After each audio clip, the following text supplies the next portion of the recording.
khairil anam wa ala alihi wa sahbihi ajma'in amma ba'd. Qala ta'ala fi kitabihil aziz. Bismillahirrahmanirrahim. Qu anfusakum wa ahlikum naro, al-ayat. Yang saya hormati Bapak Heru Iswanto selaku Bapak Pimpinan Daerah Muhammadiyah Kota Mojokerto, ibu-ibu, kakak-kakak, dan adik-adik semua yang saya hormati. Alhamdulillah pada pagi hari ini kita bisa bertemu dalam kegiatan bersama pelatihan calon balighah muda yang insya Allah sangat bermanfaat ini dan mendapatkan ridho dari Allah Subhanahu wa Ta'ala. Salawat dan salam terlimpahkan pada junjungan Nabi akhir zaman, yakni Nabi Muhammad SAW. Bapak Ibu sekalian, sebelumnya saya mohon maaf yang sebesar-besarnya karena ini pengalaman pertama saya disuruh untuk pidato. Nah, balik. Kalau biasanya saya itu levelnya level anak-anak ibu-ibu, jadi nyeramanya arek to, tapi nek di hadapan yang formal seperti ini, sepertinya itu harusnya benar dia diminta saya. Iya. Saya ingin kita semuanya sejenak mengulas bersama-sama dengan keadaan yang sekarang sedang marak, terutama di kalangan pelajar dan remaja. Banyak sekali kejahatan yang mana ada siswa pelajar membunuh rekannya sendiri karena salah paham. Salah satu yang terdekat yang terjadi di Mojokerto ya, itu kan ada gara-gara kalah sepak bola, sehingga dia balas dendamnya langsung rekannya itu diculik, dibuang di Rola Songo. Sekejam itu anak-anak sekarang. Belum lagi yang terjadi di daerah lain, di Jakarta, di Sumatera.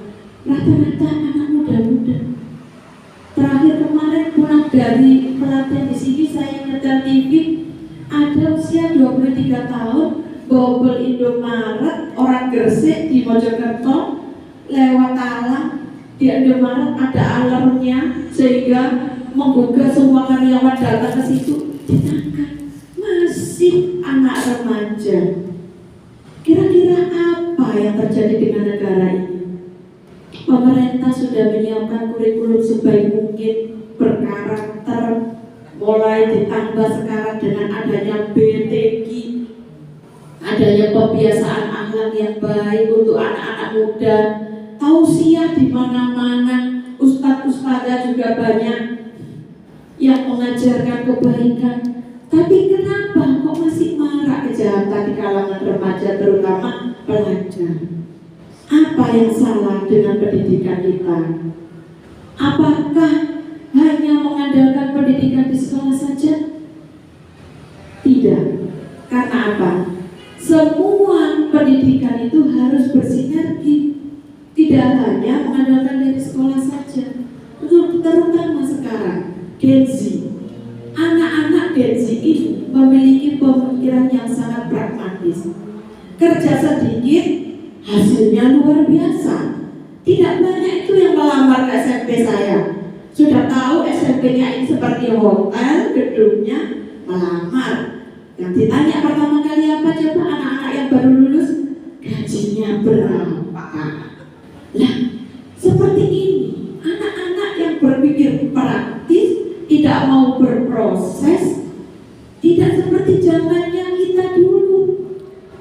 Yang sudah sepuh-sepuh mungkin saya, Bu Indi, dan Bu Rodia, Bu Iha. Kalau Mbak Ismi sama Mbak Fida ini saya kira masih ya Gen Alpha atau Gen Z, Gen Z atau Gen Alpha ya, ya seperti itu. Nah, terus apa yang salah? Anak-anak ini berpikirnya mengasingkan sekali. Pengen meraih gak mau usaha, pengen sukses gak mau usaha, pengennya jalan pintas. Sehingga sebaliknya ketika diuji mentalnya, diuji kesabarannya, mereka juga mengambil jalan pintas. Kenapa tidak dikomunikasikan? Langsung buang saja ke rolah sono. Kenapa nggak dikomunikasikan? Nggak diluruskan dulu, ditabayunkan, langsung jep, ditusuk perutnya. Nah, bagaimana ini? Apa yang terjadi? Untuk itu, kali ini saya akan mengajak Bapak dan Ibu sekalian membahas apa peran pendidikan itu di keluarga kita. Ya, kita tahu anak-anak sebelum sekolah pendidikan pertama kali didapatkan dari mana Bapak Ibu? Dari keluarga. Nabi pun sudah mengingatkan kita di surat At-Tahrim ayat 6. Insya Allah kalau nggak salah bunyinya begini. Bismillahirrahmanirrahim. Ya ayyuhalladzina amanu qu anfusakum wa ahlikum naro. Al-ayat. Seperti itu. Ya orang-orang yang beriman, jagalah dirimu dan keluargamu dari api neraka. Innama amwalukum wa auladukum fitnah. Sesungguhnya hartamu, anak-anakmu itu bisa jadi fitnah kalau kita tidak bisa membereskan, tidak bisa mendidiknya dengan baik. Nah, terus bagaimana? Karena pendidikan pertama itu keluarga, maka kejadian yang sudah beredar di mana-mana dengan adanya pemerintahan, walaupun pemerintah sebaik apapun membuat program, tetap kembalinya yang nomor satu adalah keluarga. Anak-anak Bapak Ibu, kalau besok jenengan anak laki-laki seruas-ruas, terus sepedanya itu sangat-sangat mepet dengan tanah, reng-reng, ini antingan di telinga anak. Itu bukan anaknya orang nggak punya, mereka anaknya orang kaya. Karena mereka tidak dinaungi yang cukup oleh keluarga, sehingga mencari naungan yang lain. Nah, terus apa tugasnya keluarga? Terutama peran orang tua terhadap kesuksesan anak-anaknya. Sini aja. Ya, tugasnya, ayo kita bekali anak kita dengan iman takwa. Nomor 1, iman dan takwa. Kalau menurut MHE Indonesia menyampaikan ada 4 hal yang harus dilakukan oleh orang tua dalam keluarga. 1, akhlak, bangun akhlaknya anak-anak. Iman takwa tidak cukup kalau tidak didasari dengan akhlak yang mulia. Kebiasaan akhlak itu dibentuk dari keluarga. Nah, banyak contohnya. Sudah hafal Al-Quran katanya Baheru tadi, tapi dia bisa murtad. Dia bisa keimanannya teruji. Dari mana? Nah, ini yang perlu dicari. Apakah dari keluarganya sudah cukup perhatiannya, komunikasi dengan anak, menempatkan anak di lingkungan yang aman, apakah sudah cukup? Nah, dari situ anak. Yang kedua, keluarga harus memiliki aturan yang keras, bukan kejam. Sholat, waktunya sholat yang benar. Nah, tuh. Yang ketiga, manajemen. Anak dikasih tanggung jawab, belajar kemandirian, belajar mengelola waktu, manajemen waktu, manajemen keuangan, tapi dalam pengawasan orang tua. Yang keempat, IT. Karena zaman kata sahabat Ali bin Abi Thalib, didiklah anak-anakmu sesuai dengan zamannya, bukan zaman kita.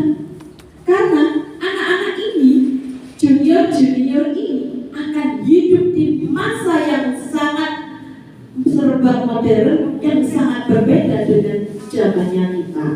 Untuk itu, kalau orang tua tidak mempersiapkan generasi yang lahir sekarang untuk menyiapkan siap di dunia yang akan datang, maka hancurlah generasi penerusnya.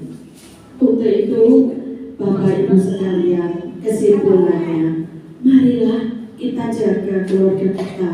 Kita bekali anak-anak kita dengan iman, takwa, akhlak yang mulia. Apa artinya memiliki impact yang kuat, impact ilmu pengetahuan dan teknologi yang canggih, tapi kalau tidak memiliki akhlak, tidak memiliki attitude, maka akan sia-sia. Semuanya bisa hancur akibat dari tidak memiliki akhlak yang mulia. Kata kunci Nabi, inna mabukistu liutamina makarimal akhlak. Mungkin demikian yang bisa saya sampaikan. Semoga bermanfaat. Kurang lebihnya mohon maaf yang sebesar-besarnya. Wassalamualaikum warahmatullahi wabarakatuh. Waalaikumsalam warahmatullahi wabarakatuh.